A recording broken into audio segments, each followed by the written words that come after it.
Okay, we are going to cover both chapter 10 and 11. Chapter 10 seems a little bit of a short chapter, so we'll combine it. And we're still at the Rostovs, and these couple chapters kind of gets us a little bit more behind the scenes sort of thing in the Rostov family. And most of chapter 10 is taken up by kind of the aftermath of the children leaving the kind of the drawing room, meeting room where the adults are. And we see that Natasha, or actually Sonya and Nikolai, are very much committed to each other, emotionally and romantically. And if you remember, Sonya just being upset with Nikolai, talking with Julie, and Nikolai comes into the room later, and Sonya is all flushed and upset. And Nikolai tries to reassure her, and he says to her, "Sonya, I don't care about anything else in the whole world. You are everything to me." And so you believe him, it's heartfelt, and here's these young people, they're not really at the age to marry yet, they're just a little bit young for that, but they've sort of committed to each other. And a similar thing happens with the younger Natasha and Boris. And remember, Boris is the same age as Nikolai, Natasha's quite a bit younger. Natasha sort of mimics what she sees with Sonya and Nikolai and with Boris. And Boris is a little bit, because Natasha's younger, you can tell Boris is a little bit not sure what to do with it, although he too is very much in his heart committed to Natasha. "Are you in love with me?" Natasha broke in. "Yes, I am, but please, we mustn't do that. In another 4 years, then I'll ask for your hand."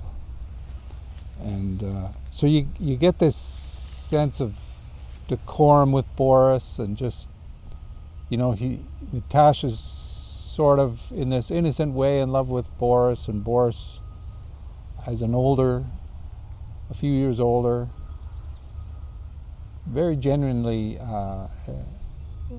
expects in a few years that he and Natasha will get married.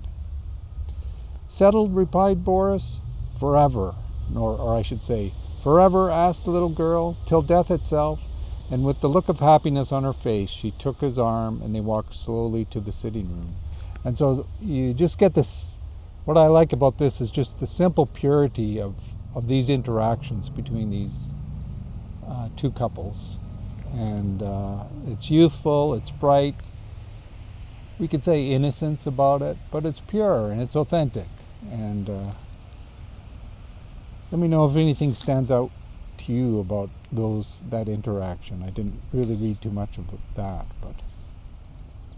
And then just continuing on in chapter 11, we go back to the Countess Rostova and Anna Mikhailovna, Boris's mom. The Countess was longing to have a tete-a-tete with her childhood friend, whom she had not properly seen since returning from Petersburg. "Vera," Countess said to her elder daughter, who clearly was not her favorite. So Vera was there, so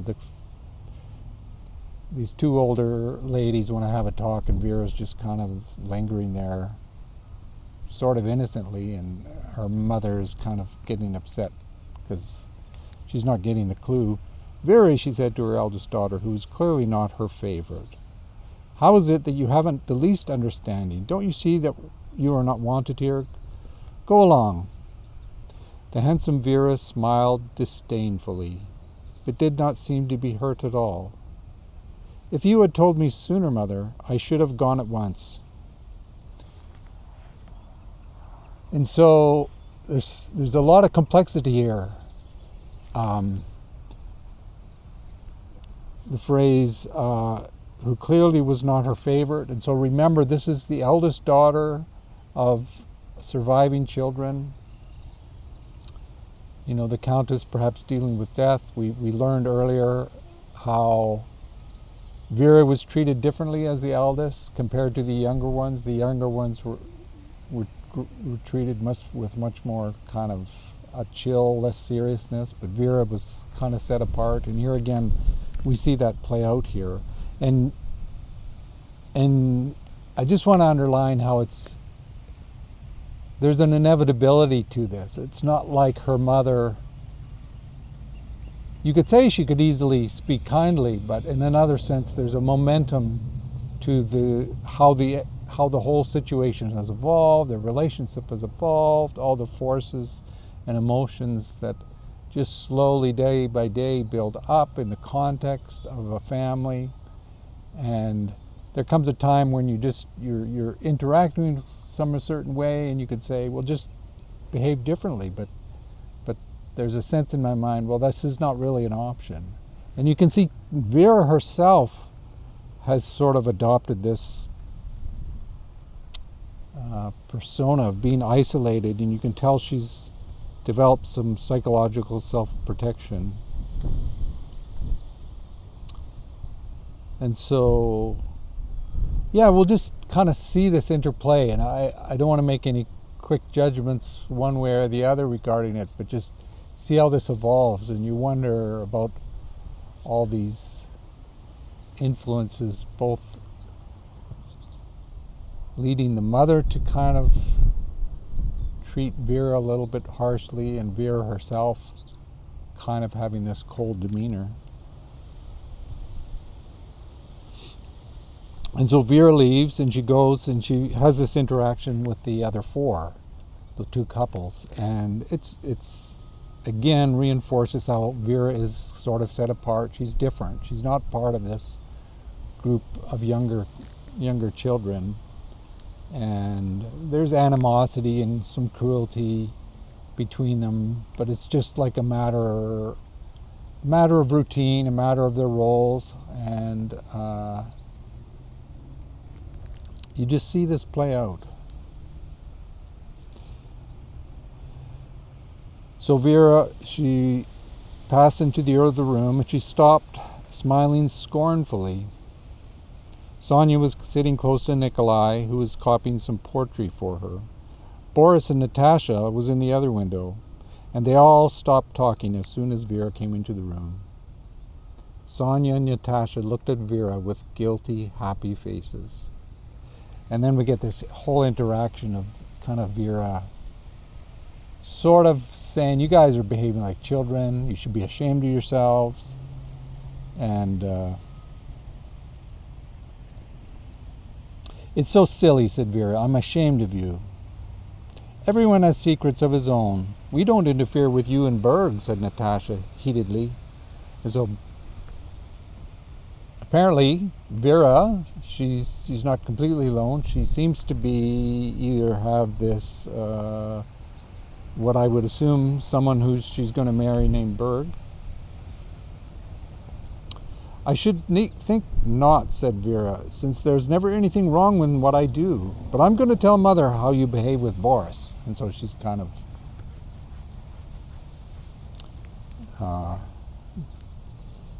if you know how siblings kind of have situations where they don't get along. And this is what's happening here. And this conversation just keeps going on, and then eventually the four younger ones, they've sort of had enough with Vera. She's said something disagreeable to everyone. I think this is Nikolai speaking. All four, like a flock of scared birds, got up and left the room. I kind of like that metaphor. They're kind of like a flock together. They're the ones stick together, and there's this, I don't know, a coyote comes and scares them off, and this is what's happened. And here's this other interesting thing, just this short paragraph about Vera. The handsome Vera, having produced an irritating and disagreeable effect on everyone, smiled, apparently unmoved by what she had said, but what had been said to her, then went to the mirror and arranged her hair and scarf, gazing at her own beautiful face, and it seemed to make her even colder. And so, I'm not sure what to think about Vera, other than, there's kind of a mixed emotions here. You have a person, the environment has obviously not been a favorable one to her. Here's this warm, loving family, except for Vera. Here's this family who's expresses their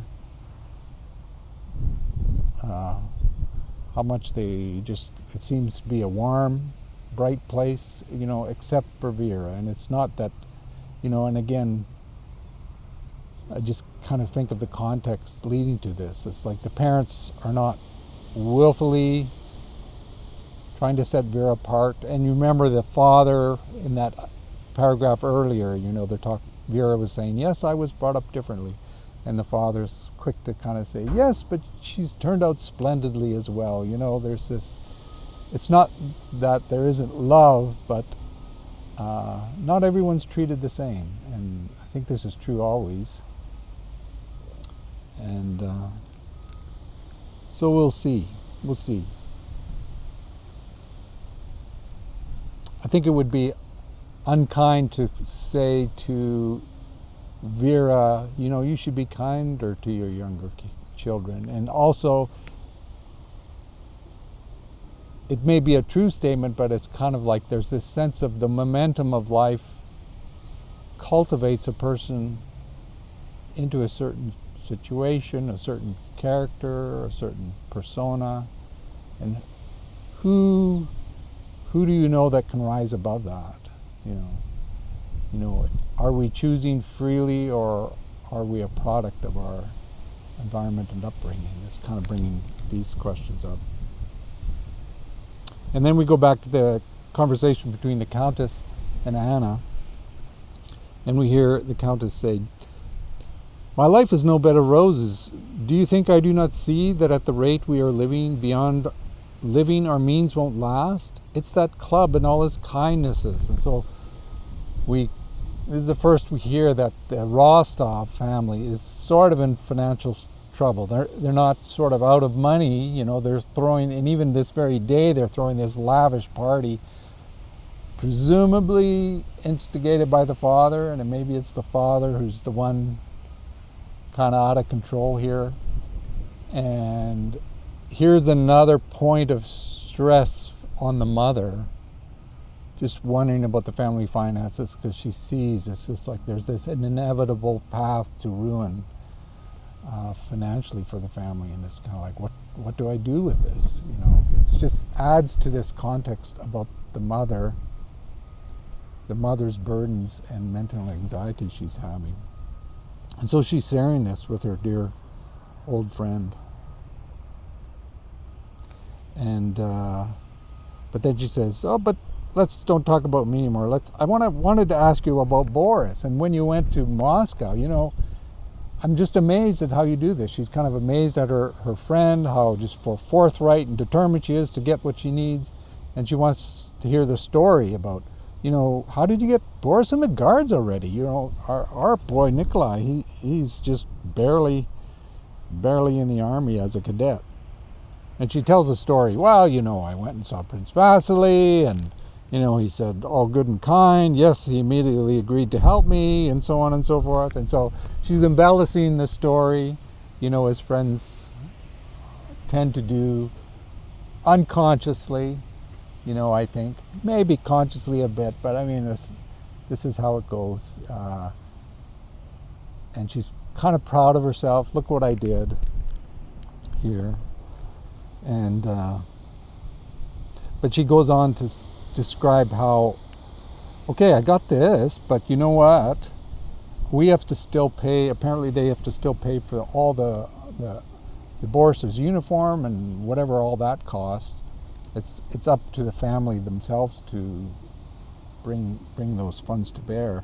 And she's quite distraught with the Countess. And so you get, again, you kind of wonder in your head, okay, what's going on here?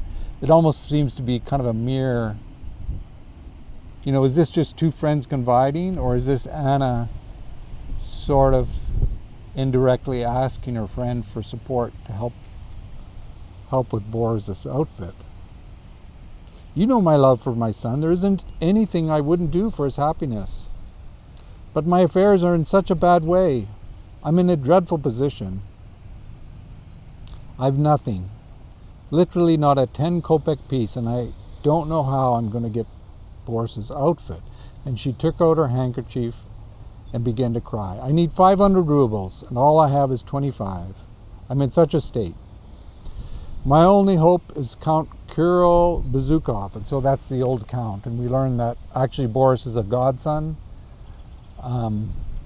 So she's confiding in her old friend, but I can't help but wonder if maybe this too is just kind of, and I don't doubt the friendship, but it's also kind of a little bit maybe of a levered kind of calculation of, if she can't get help from Count Bezukhov, maybe the Countess would help provide them money. Even though just a few paragraphs earlier, the Countess was telling her, we're running out of money. At this rate, we're going to be destitute ourselves. So there's kind of, I'm not sure what to think about that. Maybe, I'm wondering if any of you hear that same thing in this relationship. So it's kind of this, they're definitely old friends for a long time, and you really get the sense there's a genuine camaraderie there between these women. The Countess, moved to tears, pondered in silence. So you wonder what's kind of calculating in her brain. And so Anna Mikhailovna decided, you know what? I'm going to go see the Count, meaning Count Bezukhov. He's in Moscow. They're in Moscow. Surely he'll leave something to Boris, perhaps.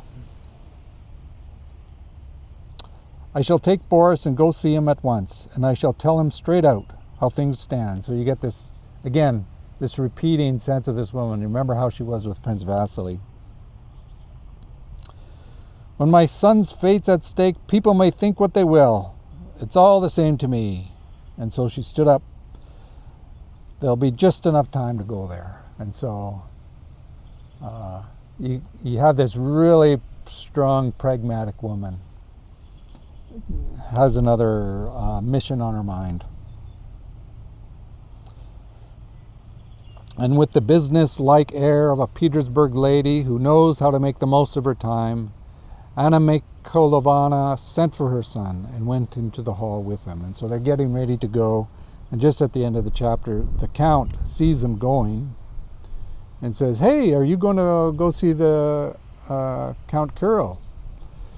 If you go there and, you happen to see him, ask Pierre to come dine with us later tonight. Because he knew Pierre was in town. Pierre's been here before, He used to come and dance with the children. And so, Pierre has a history with the Rostovs. Like, he's been away, educated, so maybe it's been a few years since he's been there. But, and so again, here's this father, Count Rostov. He's just like effusively welcome to everyone. Oh, you're gonna see the old Count. If you see Pierre, make sure he comes to the party tonight. So, this party they can't afford, this party that's just this ongoing pattern of spending money they don't have. And so these two chapters, they're just kind of sort of a little bit behind the scenes. They're kind of cultivating this soil of the context of the story, and we see a little bit more insight just to the interactions, the children, learning a little bit more about the emotions of Natalie, Sonya, Vera, Nikolai, Boris, Vera, I think I said, but just this context, the financial maybe struggles, the situation that Boris and his mother are in, but also the Rostovs. So not too intense in terms of things to talk about, but providing some more context for the story as a whole as we go. So that's chapter 10 and 11.